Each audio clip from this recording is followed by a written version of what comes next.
Good morning students. Topic company ही चल रहा है। कंपनी में थ्योरेटिकल पोर्शन ज्यादा है। कंपनी का जो एक्ट है ये आप लोगों को बिल्कुल अच्छे से ध्यान में रखना है। कंपनी एक्ट 2013, ठीक है बच्चों। कंपनी एक्ट 2013 में हम लोगों ने अभी तक क्या क्या बात कर ली है, मैं एक बार थोड़ा सा हल्का सा आपको रिवीजन करवा दूं। सबसे पहले हम लोगों ने देखा कंपनी की डेफिनेशन क्या होती है। उसके बाद में हम लोगों ने उसमें देखा कि कंपनी के टाइप्स कौन कौन से हैं। उसके बाद हमने देखा शेयर्स की डेफिनेशन क्या होती है, शेयर्स के टाइप्स कौन कौन से होते हैं, प्रेफरेंस शेयर्स के टाइप्स कौन कौन से हैं। उसके बाद में हम लोगों ने देखा कि कंपनी की कैपिटल कितने प्रकार की होती है। और उसके बाद में मैंने आपको जर्नल एंट्रीज बताई। ओके स्टूडेंट्स, तो जर्नल एंट्रीज में मेरी बात हुई थी आप लोगों से application money, allotment money, first call money and final call money. Okay, first call, application, final call, allotment, ये सारी बात करने के बाद में आज हम लोग उसी में थोड़ा सा और आगे देखेंगे। कंपनी जो है अपने शेयर्स को दो फॉर्मेट में इश्यू करती है बच्चों। पहला तो करती है अदर देन कैश में, कैश के अलावा कुछ और। आज की क्लास में देखेंगे इस टॉपिक को भी, लेकिन अभी रनिंग जो टॉपिक चल रहा है वो है issue of share for cash.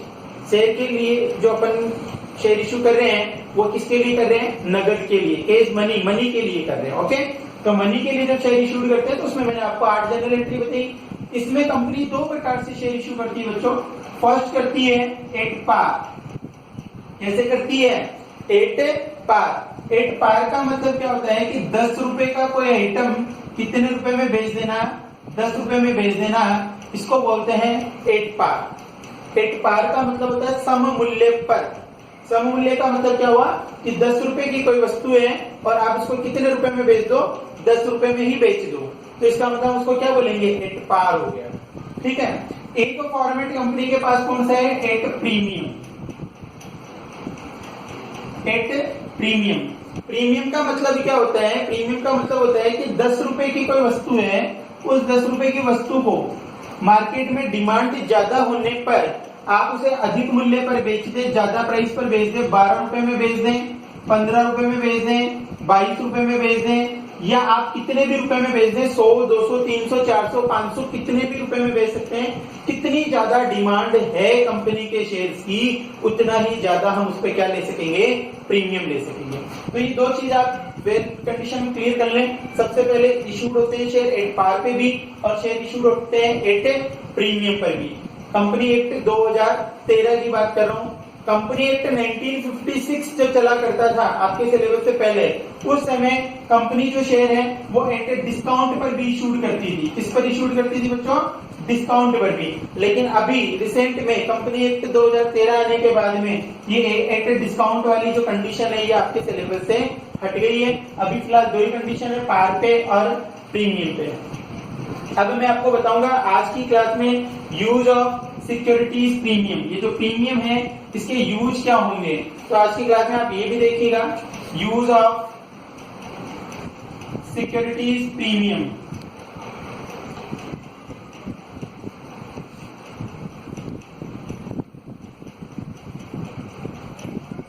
Use of securities premium. बच्चों आपने क्या किया, आपने कहा कि साहब हमने 10 रुपए का जो शेयर है, उस 10 रुपए के शेयर को हमने कितने रुपए में बेच दिया, 12 रुपए में बेच दिया। क्लियर है।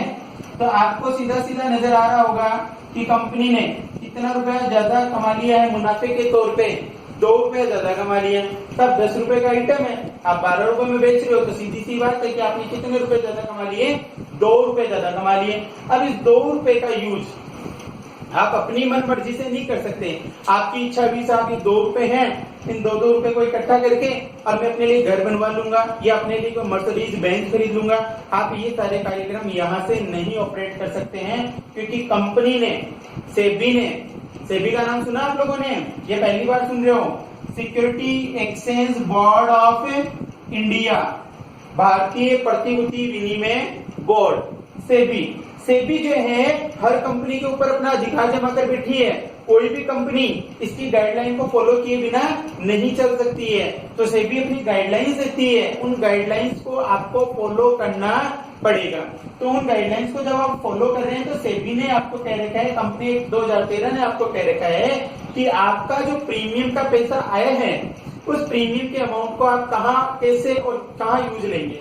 तो ये जो 2 रुपए हैं इसके आपके सिलेबस में 5 यूज बता रखे हैं। कितने यूज बता रखे हैं स्टूडेंट्स? 5 यूज। फर्स्ट यूज आपकी सिलेबस में इसका क्या बता रखा है कि आपने कभी ना कभी हो सकता है मुसीबत के समय में अपने डिबेंचर्स को डिस्काउंट पर बेचा हो। सर अभी आप थोड़ी देर पहले तो बोल रहे थे कि 2013 कंपनी एक्ट आ गया, इसमें तो डिस्काउंट पे इश्यू नहीं होता।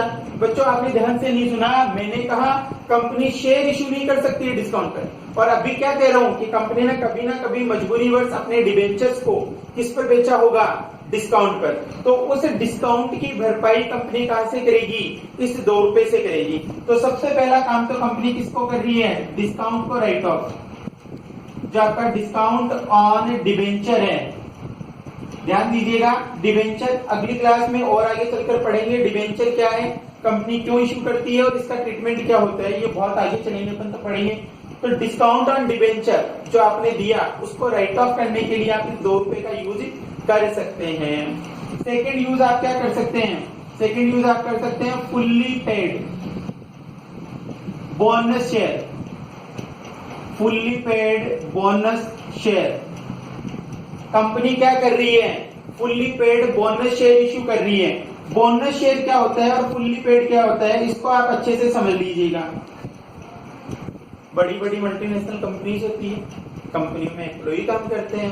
कंपनी अपने एम्प्लॉयज को सेटिस्फाइड करने के लिए, उन्हें खुश रखने के लिए होली, दीपावली या अपनी कंपनी के स्थापना दिवस जो एस्टेब्लिशमेंट डे है उसको जब सेलिब्रेट करती है, अपनी एनिवर्सरी सेलिब्रेट करती है, तो वह अपने एम्प्लॉयज को उनमें पॉजिटिविटी है कंपनी के लिए, उसके लिए उन्हें क्या देती है?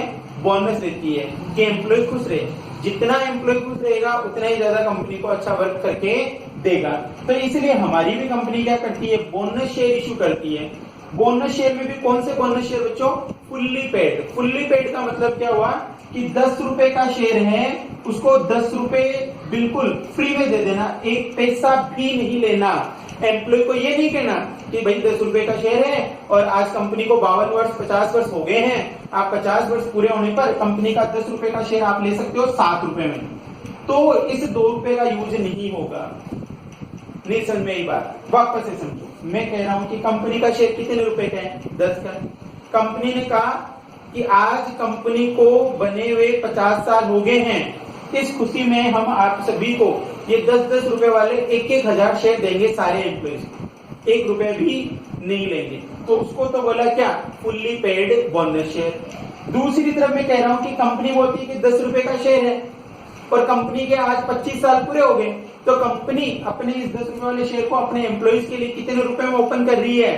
7 रुपीज में। सस्ता तो दे रही है, अरे 3 रुपए का फायदा तो दे रही है अपने एम्प्लॉय को, लेकिन ये फुल्ली पेड बोनस शेयर की कैटेगरी में नहीं आएगा।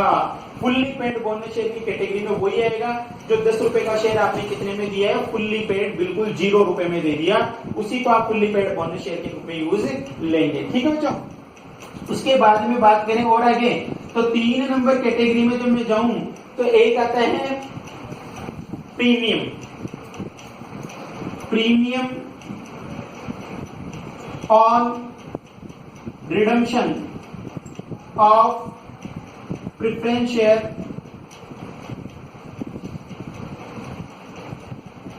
और debenture. Premium on redemption of preference share और डिबेंचर। कंपनी ने क्या किया?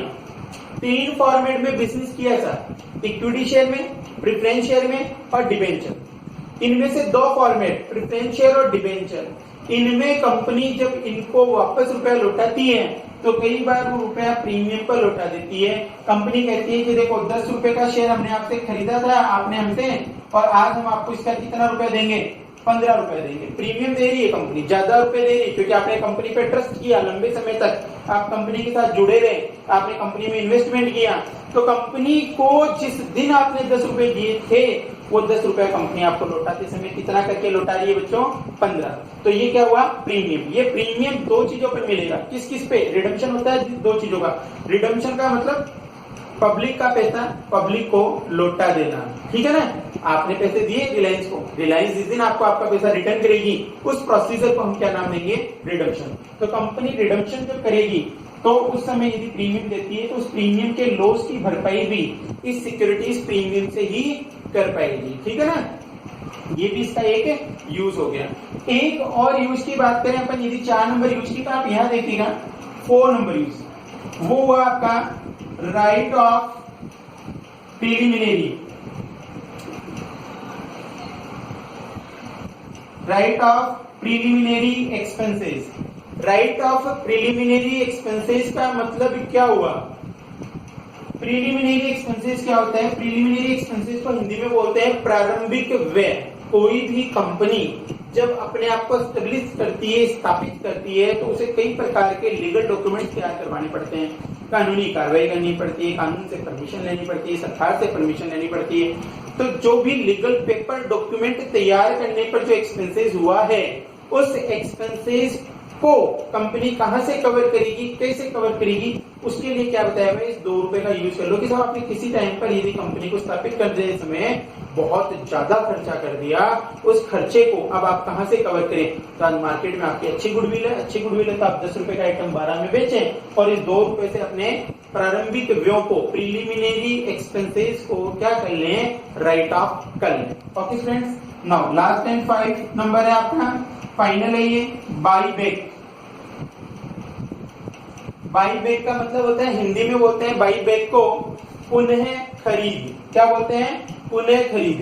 कंपनी देखो, डिबेंचर का और प्रेफरेंस शेयर का तो कंपनी ने क्या किया था, रिडम्पशन किया था। डिबेंचर का और प्रेफरेंस शेयर का तो कंपनी ने रिडम्पशन कर दिया, लेकिन जो इक्विटी शेयर बच गए उनका भी तो कभी कुछ होगा कि नहीं होगा।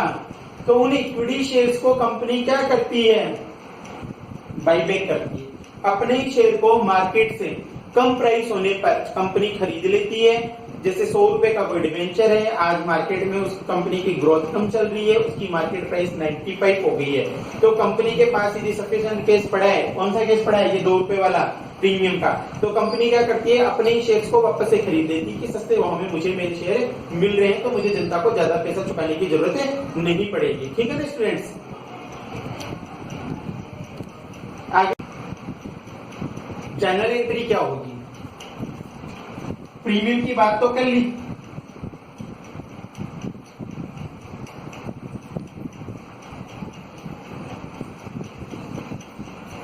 तो इसकी जर्नल एंट्री क्या होगी, securities premium.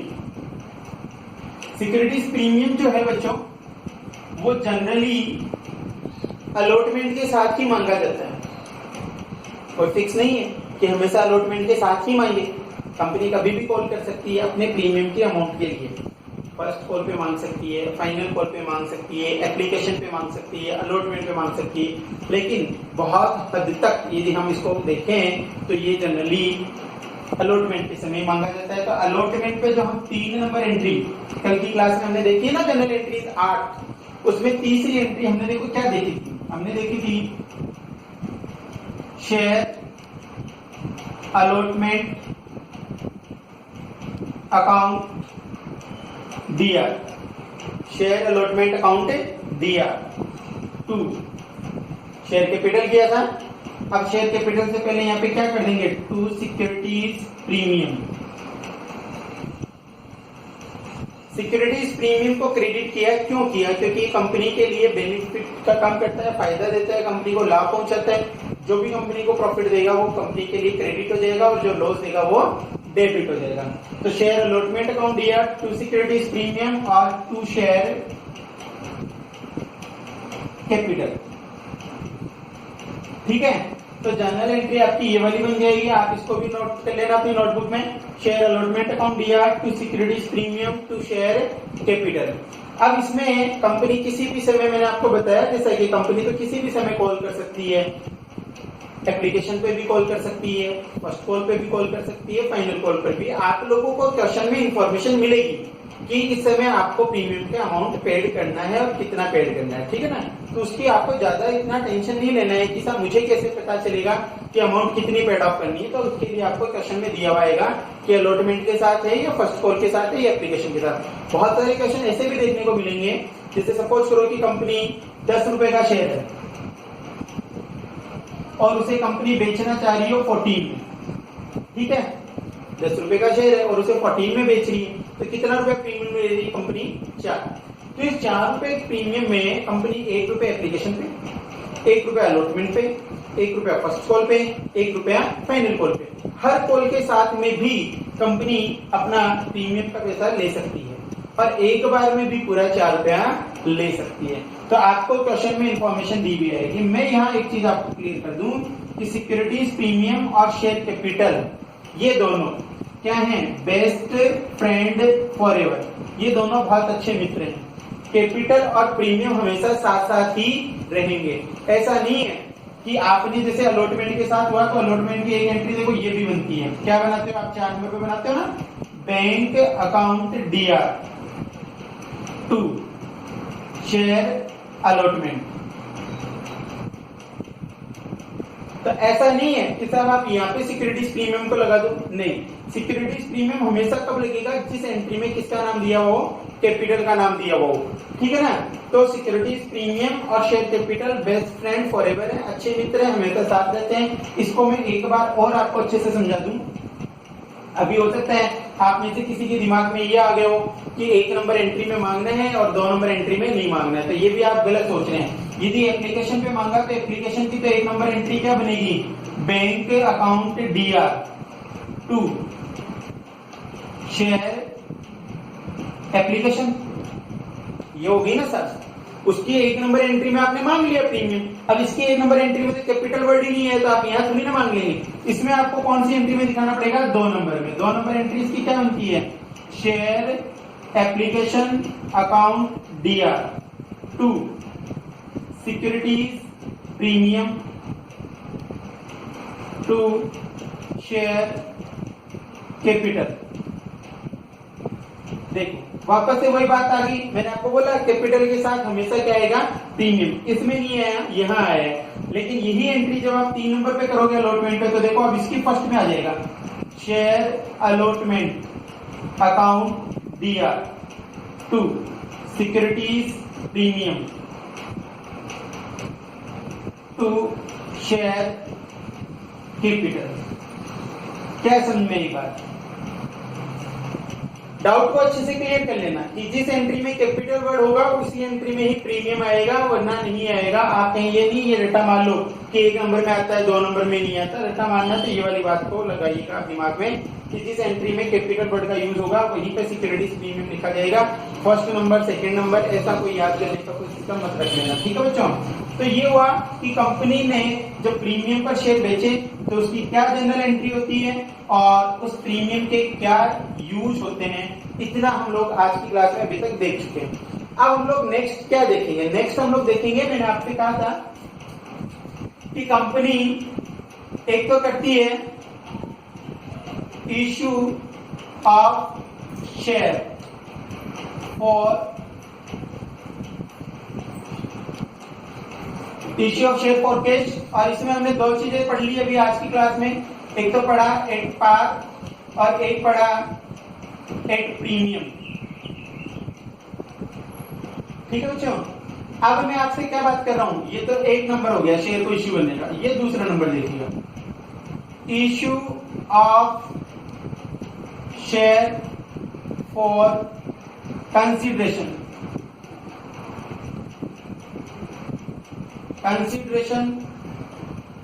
Other than cash. यहाँ पे हम लोग क्या पढ़ रहे हैं? एक दूसरी चीज पढ़ रहे हैं कि शेयर को इश्यू करेंगे consideration other than cash, cash के अलावा अन्य प्रतिफल के रूप में। इस बात पे एक बार आप थोड़ा सा सुन लें। कंपनी ने क्या किया, किसी दूसरी कंपनी से प्लांट खरीदा, मशीन खरीदी या बिल्डिंग खरीदी, किसी से भी खरीदी, XYZ आप मानो, सोल ट्रेडरशिप से खरीद ली, पार्टनरशिप से खरीद ली, कंपनी से कंपनी ने खरीद ली, कहीं से भी हमने ट्रेडिंग की। उस ट्रेडिंग में हमने एक 5 लाख रुपए की बिल्डिंग खरीदी साहब। अब हमने क्या किया, वहां डील की कि हम आपको 5 लाख रुपया केस में नहीं देंगे, बल्कि उसकी बजाय हम आपको क्या दे देंगे? शेयर दे देंगे। हमारी कंपनी के क्या दे देंगे? शेयर दे देंगे। तो क्या केस गया अपने बिजनेस में? नहीं गया ना। केस की जगह हमने क्या दिया? शेयर्स दिए। तो यहाँ पे आता है issue of share for consideration other than cash. आज की क्लास में अपन इसकी बात और करेंगे, उसके बाद में अपन प्रैक्टिकल की तरफ मूव करेंगे, ठीक है। तो अभी आप देखेंगे issue of share for consideration other than cash. चलो, तो टॉपिक क्या रहा? Issue of share for consideration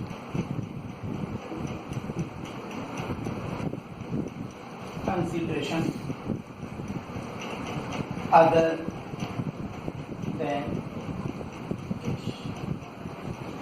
issue of share for consideration other than ठीक है। एक चीज तो आप ये सुनिए कि कंपनी जो है उसने सपोज करो मशीन खरीदी। जैसे मैं आपसे बोलूं मशीनरी परचेज्ड फ्रॉम राम, मैं आपसे क्या बोलूं? मशीनरी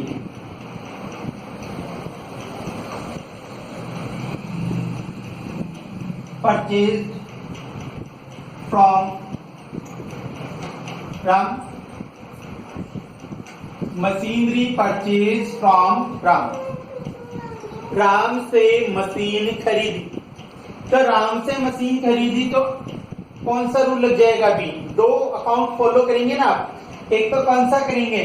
पर्सनल अकाउंट, और एक कौन सा करेंगे? Real account. एक वस्तु तो आ रही है, कौन सी वस्तु आ रही है? मशीन आ रही है। Machinery account debit to who is the giver? Ram. Ram देने वाला है तो टू राम कर देंगे, तो एंट्री क्या बन जाएगी? Machinery account DR to Ram. Okay students, अभी सेकंड बात करें। सेकंड की बात करें तो cash paid to Ram. Ram को कैश पेड किया। आप मशीन खरीदी तो कभी ना कभी तो पैसे चुकाओगे कि नहीं चुकाओगे? या भाग जाओगे? चुकाना पड़ेगा, तो चुकाना पड़ेगा। तो cash paid to Ram, Ram को कैश चुकाया। तो यहाँ भी दो ही कोई सेम अकाउंट खुल गए। कौन कौन सा? एक तो रियल अकाउंट और एक आपका personal account. Who is the receiver? अब यहाँ रिसीवर कौन हो गया? राम। तो आप लिखेंगे राम्स अकाउंट डीआर टू, जा क्या रहा है बिजनेस में? कैश जा रहा है, तो टू कैश। ये हमने 11th क्लास में देख लिया। ये सेम चीज आपको इसमें देखने को मिलेगी, कंसिडरेशन अदर देन कैश। कैसे देखने को मिलेगी? मशीनरी परचेज फ्रॉम राम, तो आप लिखेंगे machinery account DR to Ram. फिर आ रहा है कैश पेड टू राम। यहाँ अब हम लोग कैश पेड ना करके क्या? Other than cash. बताया ना मैंने आपको, कैश के अलावा कुछ और। तो हम लोग क्या लिखेंगे? Share paid to Ram. तो यहाँ राम्स अकाउंट डीआर टू क्या कर देंगे? शेयर कर देंगे। समझ में आ रही है मेरी बात आपको? चेंज समझ में आया कि हमें केस पेड नहीं करके क्या चुकाने? अगले को शेयर चुकाने। तो कंपनी से केस नहीं जाकर क्या चला जाएगा? शेयर चला जाएगा। तो Ram's account DR to share account. Share जो है रियल अकाउंट का एक भाग होता है, इसको भी वस्तु माना गया है। वस्तु विक्रय अधिनियम जो है उसके अंतर्गत शेयर को भी एक वस्तु के रूप में ट्रीट किया गया, ठीक है ना। अब आप एंट्रीज को और बढ़िया से समझने का प्रयास करना यदि आप मेरी बात को समझनी है। सबसे पहले यह देखिएगा, मशीनरी परचेज फ्रॉम राम। यहां पे मैं आपको एक चीज क्लियर कर दूं, ये जो राम है इस राम को हम लोग यहाँ पे वेंडर बोलेंगे। क्या बोलेंगे? वेंडर। वेंडर यानी सेलर, विक्रेता, बेचने वाला, ठीक है ना। तो हमारी जो एंट्री में हम यूज करेंगे वहां पे हमें नाम दिया हुआ आएगा। सपोज एक नाम नहीं दिया कि किससे परचेज किया, तो वहां पे हम लोग जैसे 11th में तो हम लोग क्या लिख रहे थे? सप्लायर लिख देते थे, खाली इतना ही लिखा हुआ था मशीनरी परचेज। तो हम लोग क्या लिख देते उसके लिए? यदि मशीनरी परचेज क्रेडिट में होती तो हम लोग क्या लिख देते? Machinery account DR to supplier. लेकिन यहाँ पे सप्लायर नहीं लिखकर उसकी जगह में क्या वर्ड यूज में लेना है? वेंडर। और यहाँ मैंने आपको बताया कि आपको मशीन का नाम दिया हुआ है।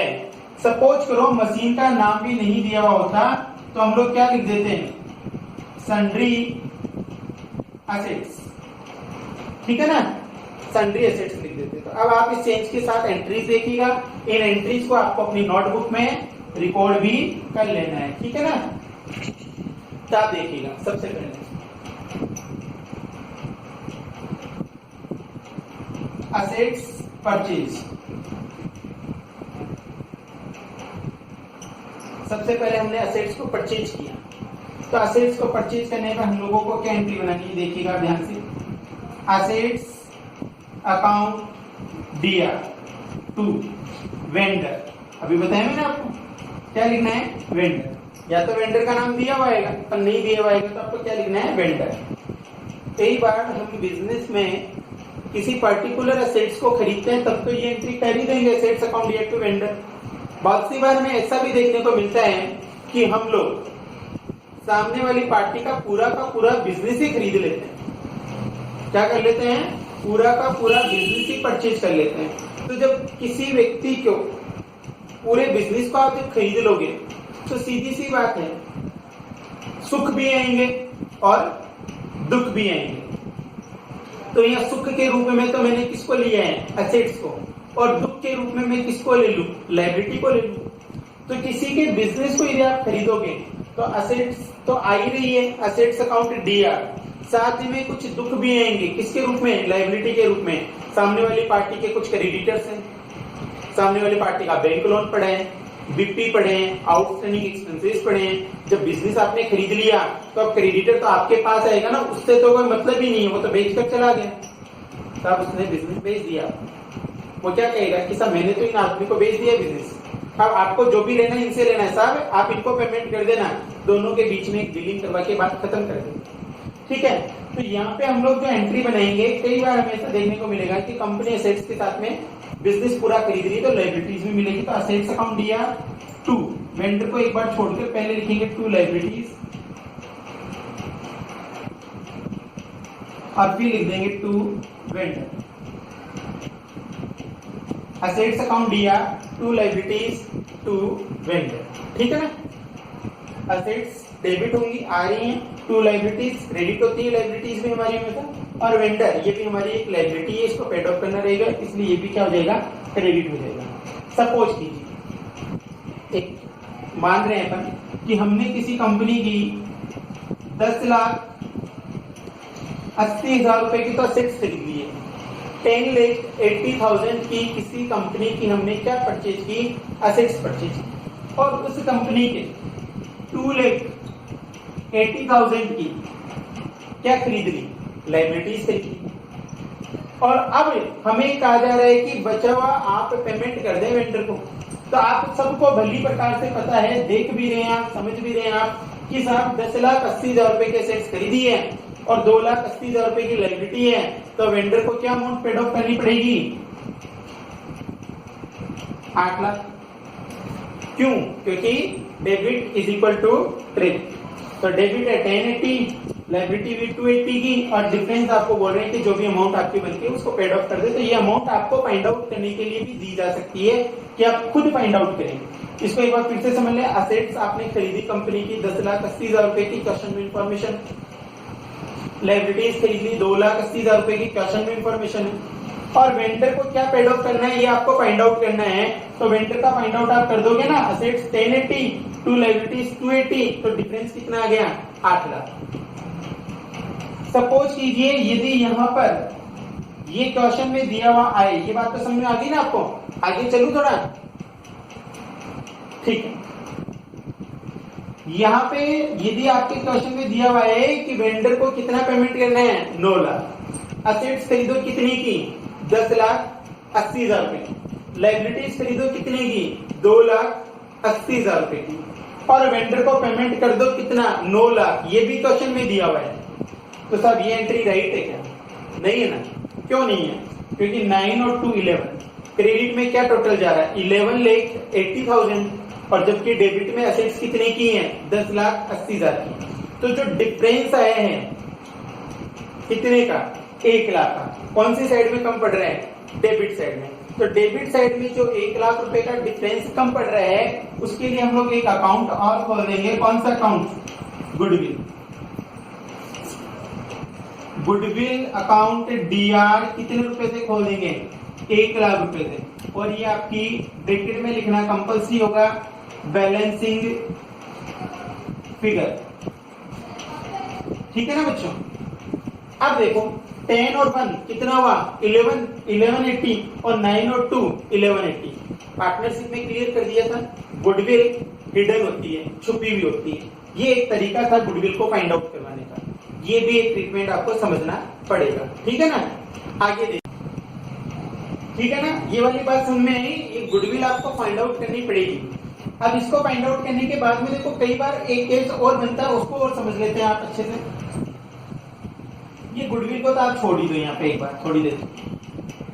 कंपनी ने कहा साहब 10,80,000 रुपए की असेट्स खरीदी है, 2,80,000 की लायबिलिटी खरीदी है, और वेंडर को जो पेड ऑफ करना है वो कितना करना है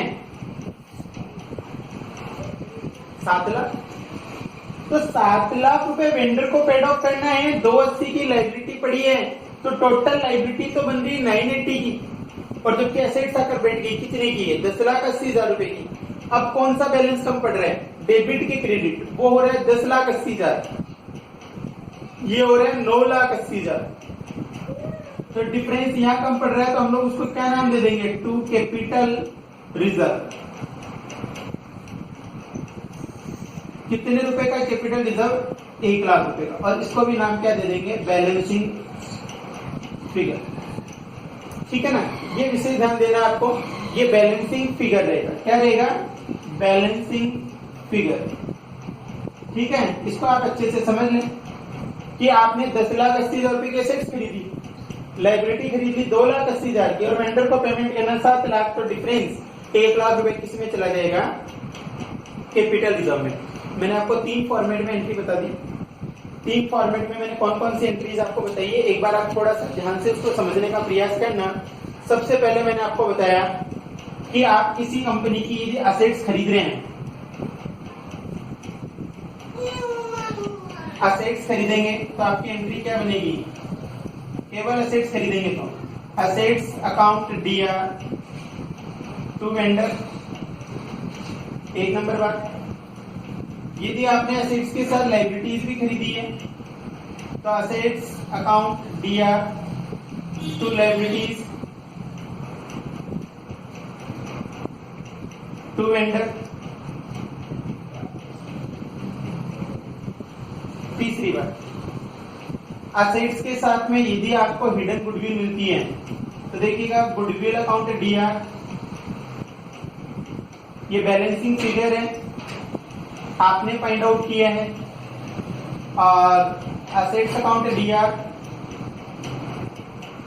और टू वेंडर और टू लायबिलिटीज।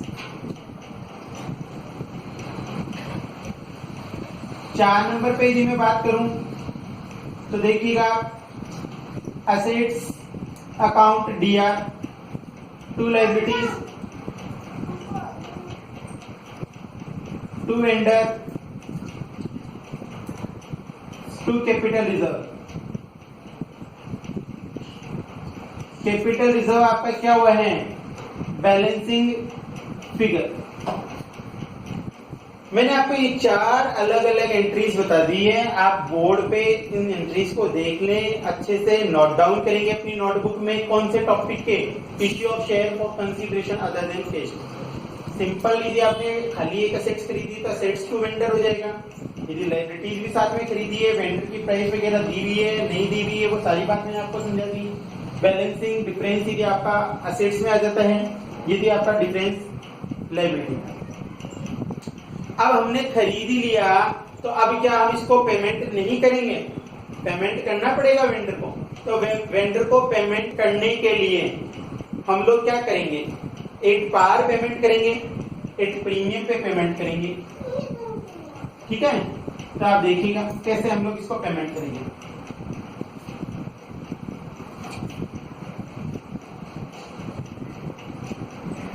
यदि हम लोग एक पार पेमेंट करें, वेंडर को एक पार पे क्या दे दें शेयर दे दें,